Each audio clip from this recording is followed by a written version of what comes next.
دونوں میں بڑائی ہے، بزرگی ہے، مگر دونوں کی بزرگی میں فرق یہ ہے میرے بھائیوں، متکبر بھی بڑا، عالی بھی بڑا، مگر متکبر وہ ہے جو اصل میں بڑا ہوتا نہیں ہے، اپنے کو بڑا سمجھتا ہے، اور عالی وہ ہے جو واقعاً بڑا ہے۔ تو یا متکبر سجدہ نہیں کرے گا تو لعنتی ہو جائے گا، اور یا وہ ہوگا سجدے سے معاف کہ جو عالی ہو۔ کچھ لوگ تھے، جیسے اللہ نے پوچھا کہ تو نے سجدہ نہیں کیا، کیوں نہیں کیا، تو اس نے تکبر کی نشانی ظاہر کی۔ عالی تو تھا نہیں، علی تو تھا نہیں، بڑا تو تھا نہیں، اس نے تکبر کی علامتیں ظاہر کرتے ہوئے کہا انا خیر منہ، انا خیر منہ خلقتنی من نار وخلقتہ من طین۔ یہ اپنے گھر کی روایت نہیں پڑھ رہا ہوں، یہ قرآن کی آیت ہے۔ شیطان نے کہا کہ میں اس سے بہتر ہوں، میں آدم سے بہتر ہوں، اس لیے کہ تو نے مجھے آگ سے بنایا ہے اور آدم کو مٹی سے پیدا کیا ہے۔ وہ یہ دلیل دے رہا ہے کہ آگ جو ہے وہ مٹی سے افضل ہے، بہتر ہے۔ شیطان ہے ضرور، مگر اتنا کچا بھی نہیں ہے نا۔ کچھ تو تھا اس کے پاس ایسا بھی کہ معصوم فرشتوں کو دھوکہ دے دیا۔ فرشتے اپنے سے ہی بہتر سمجھتے رہے بہت عرصے تک، جب تک چھپا رہا۔ عزیزان گرامی، تو کچھ تو تھا، اس کی بنیاد پر اس نے دلیل دینا شروع کی، اور یہ نہیں پتا اس کو کہ دلیل کس کے سامنے دے رہے ہیں۔ خالق کے سامنے کوئی دلیل نہیں چلتی، کوئی آرگومنٹ نہیں چلتا، ہے نا، وہ معبود ہے۔ عزیزان محترم، اس نے دلیل دینا شروع کی کہ ہم بہتر ہیں اس لیے کہ ہم آگ سے بنے، یہ مٹی سے بنے۔ عزیزو، اس سے غرور یہ تھا کہ آگ بہتر ہے، وہ ظاہری چمک دمک پہ جا رہا تھا، اسے حقیقت کا علم نہیں تھا۔ حقیقت میں اگر دیکھا جائے تو آگ کے مزاج میں خیانت ہے، مٹی کے مزاج میں، خاک کے مزاج میں امانت داری ہے۔ نہیں میں جملہ پہنچا سکا۔ عزیزان گرامی، ہزار دانے اگر آپ آگ کے حوالے کیجئے گا، سب جلا کے راکھ کر دے گی۔ ایک دانہ زمین کے حوالے کیجئے گا، 1000 دانے بنا کے دے گی۔ تو اس کی فطرت میں، اس کی خلقت میں عزیزان گرامی کیا ہے؟ آگ میں خیانت کا رخ پایا جاتا ہے، اور مٹی میں امانت کا پہلو پایا جاتا ہے۔ دلیلیں اگر دی جائیں تو اس سے بہت سی ایسی دلیلیں دی جا سکتی ہیں جس سے مٹی بہتر ثابت ہو سکتی ہے، لیکن عزیزان گرامی وہ اللہ کے مقابلے میں گفتگو اور بحث کرنا چاہ رہا تھا، اس راز کو نہیں جانتا تھا کہ حکم خدا کے آگے چوں چرا نہیں ہے۔ پروردگار عالم نے اس متکبر کو، اس مغرور کو بزم عصمت سے باہر نکال دیا اور آواز دی فاخرج منہا انک رجیم، نکل جا ہماری بارگاہ سے، تو مردود بارگاہ ہے۔ عزیز، شیطان نے کہا اچھا جا تو رہا ہوں، اب دوسری جگہ خالق کائنات نے اس منظر کو پیش کیا کہ اچھا جا رہا ہوں مگر مجھے مہلت دے دے، مہلت دے دے، کب تک کی؟ الی یوم یبعثون، روز قیامت تک کی مہلت۔ اللہ نے کہا مہلت دے دی، کہ اب میں جب مہلت مل گئی، اس کو زندگی مل گئی قیامت تک کی، تو آواز دی لاقعدن علی صراطک المستقیم، خدایا میں تیرے سیدھے راستے پہ بیٹھوں گا، میں صراط مستقیم پہ بیٹھوں گا، اور کروں گا کیا؟ دائیں سے بائیں سے آگے سے پیچھے ہر طرف سے آنے والے تیرے بندوں کو بہکاؤں گا، تیرے بندوں کو بہکاؤں گا، الا عبادک منہم المخلصون، جو خالص بندوں ہیں ان کی بات الگ، شیطان بھی جانتا تھا کہ سب کو نہیں بہکا پائے گا، میں بہکاؤں گا۔ عزیزان محترم، اللہ تعالیٰ نے کہا جا، مگر یاد رکھ تو نے، ذرا خطابت کے انداز میں ایک جملہ سن لیے گا، تو نے 4 جہتیں تو بیان کی، دائیں بائیں سامنے پیچھے، مگر 2 جہتیں بھول گیا۔ اگر میرا کوئی خطا کار بندہ توبہ کرتے ہوئے سر کو بلند کر دے گا، دست سوال کو پھیلا دے گا، تو اسے معاف کر کے اپنا بنا لوں گا۔ کوئی شرمندہ ہو کر کے سجدے میں سر رکھ لے گا، اسے جنتی بنا دوں گا۔ غور کر رہے ہیں؟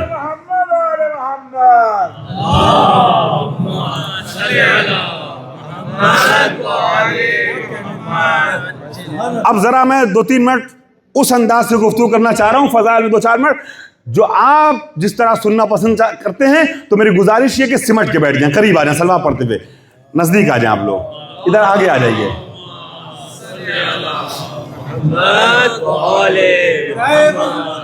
حضرت ابو طالب علیہ السلام وعلى ابو طالب علیہ السلام بلند صلوات، اللهم صل علی محمد وعلى محمد۔ نہیں ایسے نہیں، آپ کا ساتھ دیتے ہوئے سب مل کے بہت سے بلند سلوات پڑھیں۔ اللهم صل علی محمد وعلى محمد۔ اب عزیزان گرامی، اللہ تعالیٰ نے شیطان سے کہا کہ ما منعکا، تجھے کس چیز نے روک دیا؟ اس نے کیا کہا کہ میں افضل ہوں، اس لیے کہ میں آگ سے بنا ہوں، یہ مٹی سے بنے ہیں۔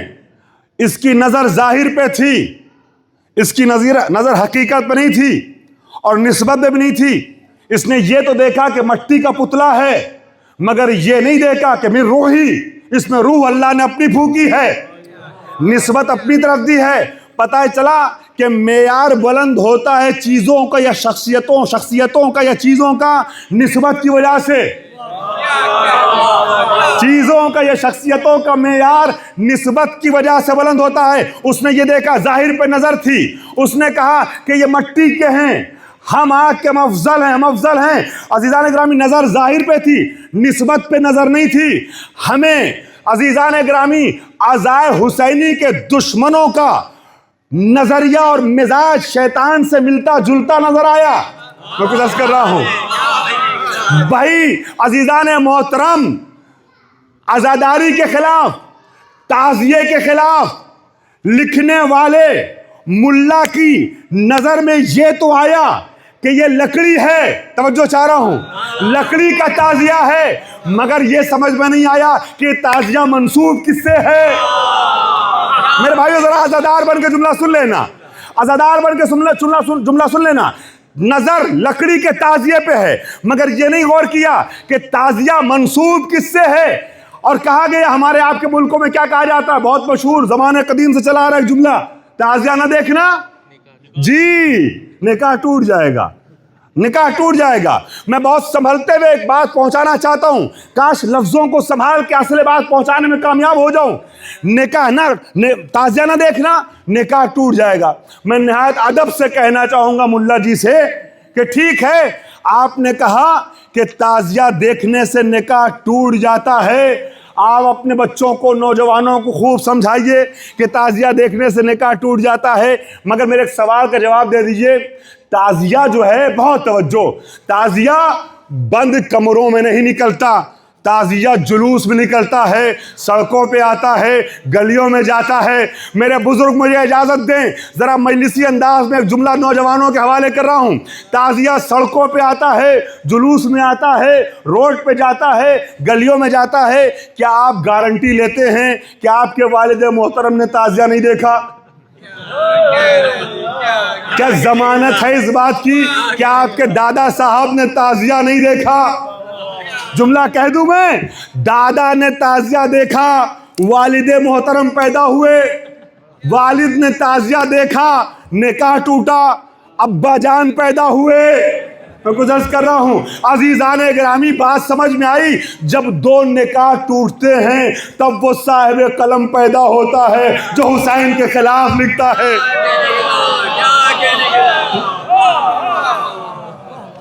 عزیز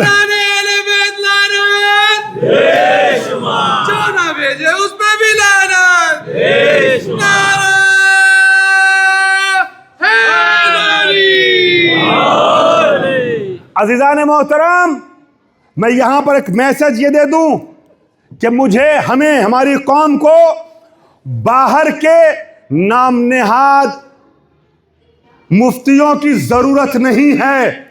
ہماری عزاداری، ہمارے مذہب، ہماری شریعت میں استحکام رکھنے کے لیے الحمدللہ مراجع کرام کی شکل میں ہمارے پاس خود بزرگ علماء موجود ہیں، جب ضرورت پڑتی ہے تو وہ رہنمائی کرتے ہیں۔ عزاداری ہو، روزہ ہو، نماز ہو، زمانے کے اعتبار سے ہم سے بہتر شریعت الہی پہ نظر رکھنے والا فقیہ موجود ہوتا ہے، جو کہنے کو ایک کونے کمرے میں ہوتا ہے مگر دنیا کو ہماری طریقے سے یوں نہیں دیکھتا ہے بلکہ دنیا سے اوپر جا کے نظر رکھتا ہے۔ تو وہ رہنمائی کرنے کے لیے ہمارے علماء موجود ہیں۔ عزیزان اکرامی، عظمت علم و علماء کے تحت گفتگو چل رہی ہے۔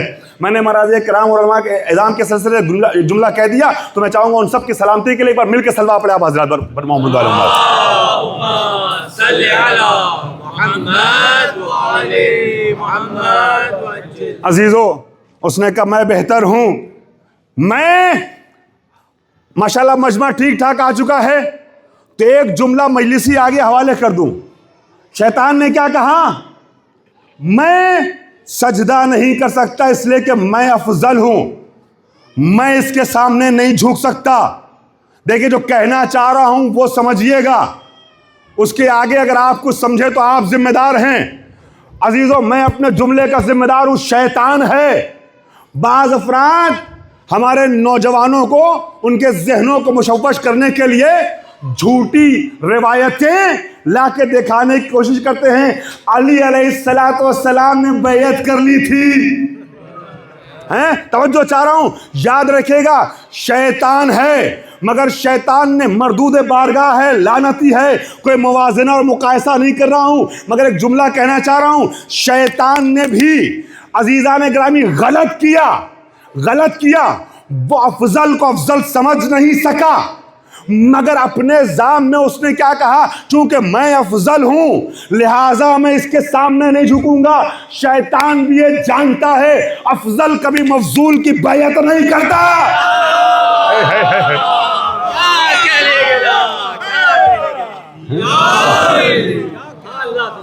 وہ لوگ تو شیطان سے بھی گئے گزرے نکلے جنہوں نے یہ تصور کر لیا۔ عزیزان گرامی، البتہ یہ کنفیوژن نہ رہے کہ پہلے عرض کر چکا ہوں، آدم نبی ہیں، آدم افضل یقیناً ہیں مگر وہ فکر کم سے کم اتنا بڑا جاہل بھی یہ تو جانتا ہے کہ افضل جو ہے وہ افضول کے آگے نہیں جھکتا، افضل مفضول کی بیعت نہیں کر سکتا۔ مجھے آگ سے بنایا اور ان کو مٹی سے بنایا۔ عزیزان محترم، یہ قیاس تھا، اسی کو قیاس کہتے ہیں، اسی کو استحسان کہتے ہیں، حکم خدا کے مقابلے میں اپنی عقل کا استعمال۔ اسی لیے جب چھٹے امام کے زمانے میں وہ مل کے صلی اللہ علیہ وسلم،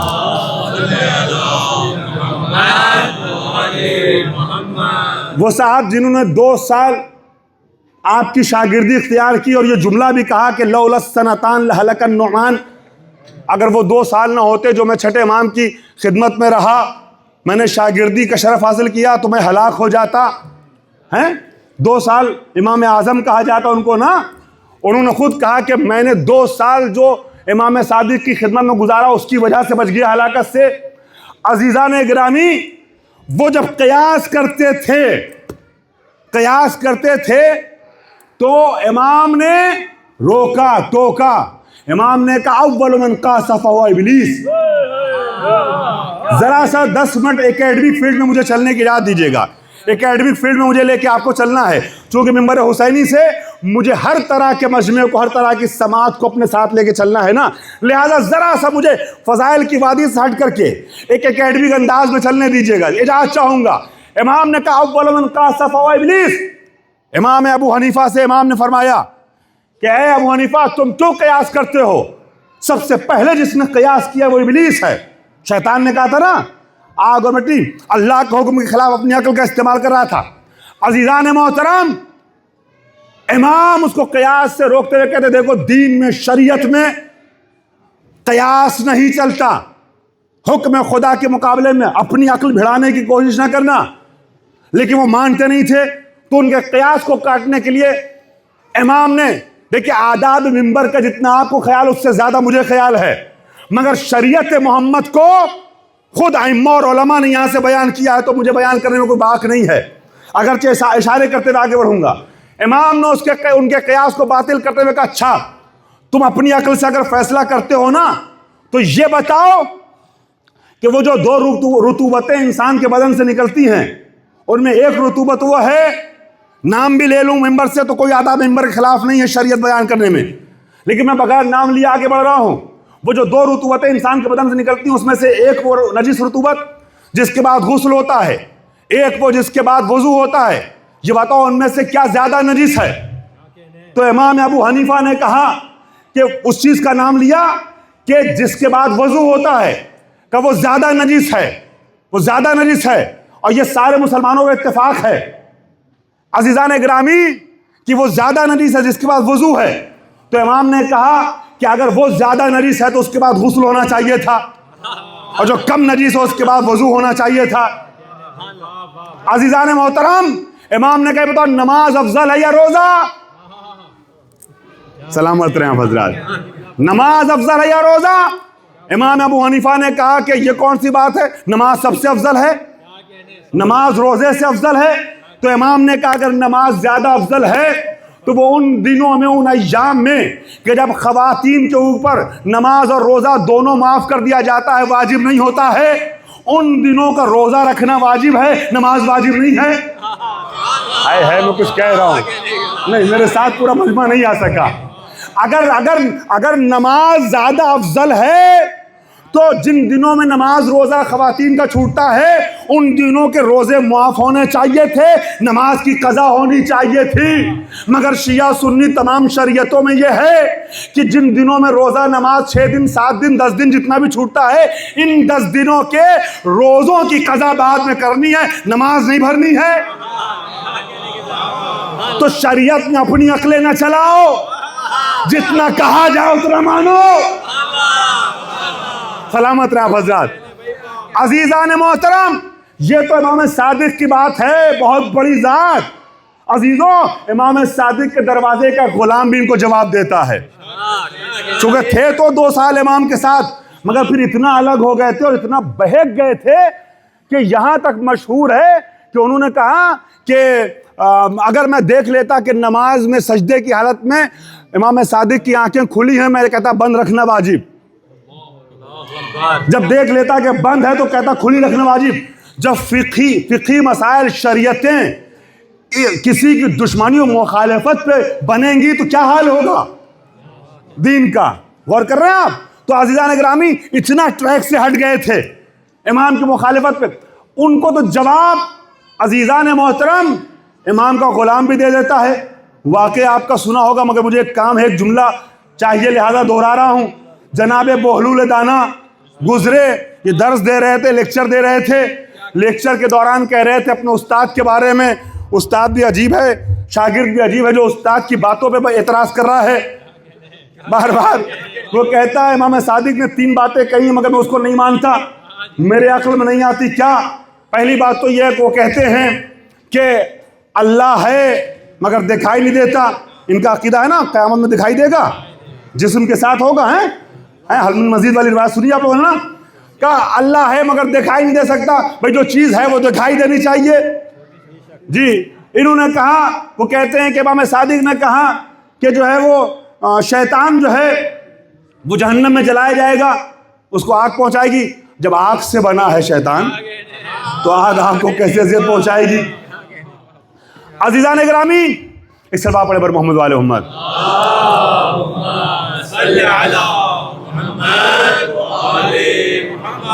اور ساتھ میں ایک چیز کہتے ہیں، وہ ہمارے یہاں 2 الگ نظریے ہیں اہل سنت بھائیوں کے یہاں۔ نظریہ جبر و تفویض، اسے پیش کرنے کا وقت نہیں ہے چونکہ میں نے 10 منٹ اکیڈمک باتوں کے لیے مانگا ہے، اشارہ صرف کر رہا ہوں۔ نظریہ جبر و تفویض عقیدے کے لحاظ سے، کہ فقہی لحاظ سے جیسے ہمارے 5 مکتب ہیں اسلام میں، حنفی، مالکی، شافعی، حنبلی اور جعفری، ہم فقہی اعتبار سے 5 فرقے ہیں۔ ویسے عقیدے کے لحاظ سے کئی فرقے ہیں، جس میں 3 بہت مشہور ہیں، بڑے فرقے ہیں۔ 2 اہل سنت کے جنہیں اشاعرہ و معتزلہ کہتے ہیں، ایک ہمارا ہے جسے امامیہ کہتے ہیں۔ امامیہ اور معتزلہ جو ہیں وہ ساتھ ملا کے عدلیہ بھی کہلاتے ہیں، چونکہ ہم عدل الہی کے قائل ہیں، اشاعرہ نہیں مانتے عدل الہی کو، لہٰذا وہ معتزلہ اور امامیہ سے الگ ہیں۔ ٹھیک ہے، اب یہاں پر نظریہ جبر و تفویض ہے ان دونوں کے یہاں۔